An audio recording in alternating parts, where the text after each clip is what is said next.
We have another rookie joining us on our live stream right now. This is Josh Giddey, just talking about him earlier and the incredible draft night that we saw for you. Josh, what has this past 2 months been like for you from draft night to now sitting here on media day about to go into training camp? Yeah, it's been a busy 2 months. I mean, from draft night and the whole pre-draft process, not knowing where I was going to go, and then obviously having to, get a house, get a car, do all that moving in stuff, and then I'm settled in now. So it's been good getting to know the guys, training with the guys, and then obviously training camp starts tomorrow. So everything's happened really quickly, and I haven't had a lot of time to kind of sit down and just process the whole thing. But we're here now. The season's like 3 weeks, 4 weeks out, so it's all happening really quick. But I'm enjoying the process.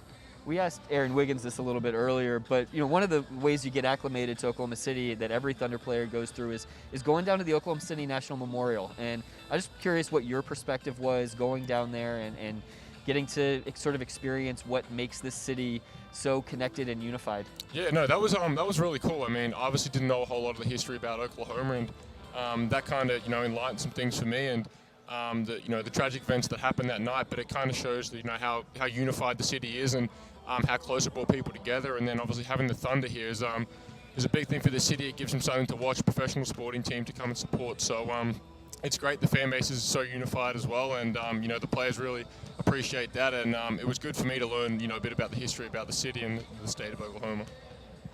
Josh, you come from what is becoming a bigger and bigger Australian lineage in the NBA.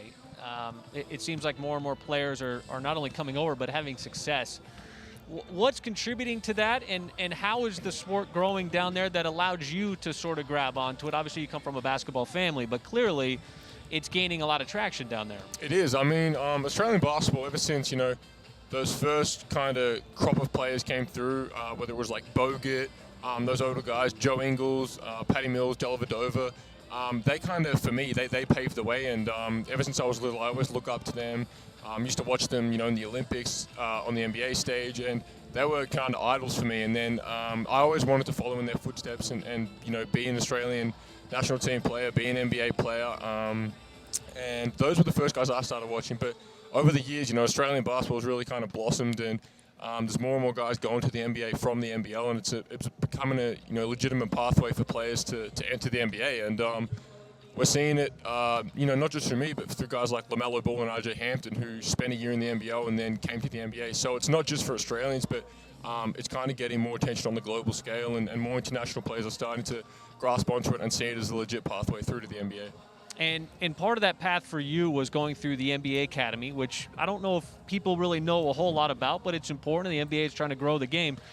What was it like there for you, and sort of what is a day in the life of somebody at the NBA Academy? Because it's kind of like this mystical thing that we hear about, but we don't really know much about it. But what is a day in the life for you down there? Yeah, well, like a busy day would be, we'd have like a shooting session in the morning, then we'd have school like throughout the day, like a normal kid would. We'd go to school, and then we'd come back and we'd have like a weight session. Then we'd have our on-court training, which is like weights is like an hour. Training is like could be 2.5, get to 3 hours sometimes. So the days are really busy. It's not like we're just going up there to play basketball. Like we have to do school.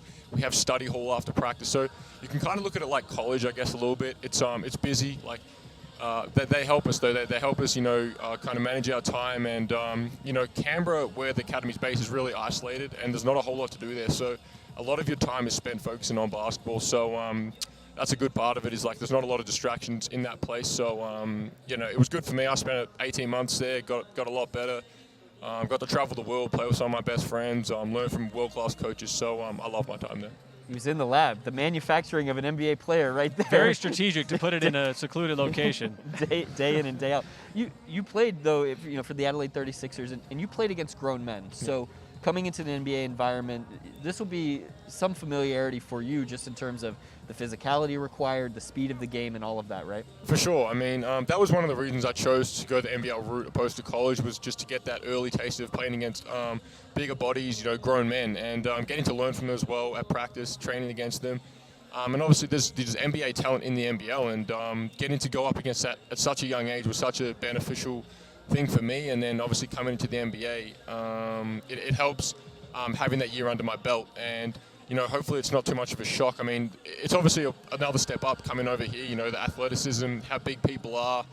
It's going to be different, but it's good to kind of get that feel early on and have that year under my belt. So I'm excited to see how it goes. Obviously, I've had a taste here, but there's a lot of young guys on this team, so it's not like playing against a team full of veterans that are, established themselves in the league for a long time. So it's going to be different, but I'm really excited for it. Aside from the on-court physical aspect of playing professionally, how much has the off-court aspect of playing in the NBL and playing with the national team, how much has that helped you in your transition to the NBA as well? Yeah, lots. I mean, it's not, as you said, I mean, the off-court part is really beneficial as well because, especially with the national team, getting to see, the habits those guys have, how they kind of conduct themselves, how professional they are. And it goes to show, they've all had long careers in the NBA, long careers with the national team, going to multiple Olympics, and just seeing how they kind of operate. It's something really fun to be around. And obviously people talk about the Boomers culture a lot, and it's really engraved by those, cool players in the team. So to be around that at, 17, 18 years old was good for me to kind of, see how they act, and hopefully, in the, coming years that I can, well, not I, but, the younger core of that team can kind of take the reins from those older guys who are going to be leaving the program soon. You've been around a lot of professional players up to this point. Have you gotten any advice that has stuck with you as you head into the league?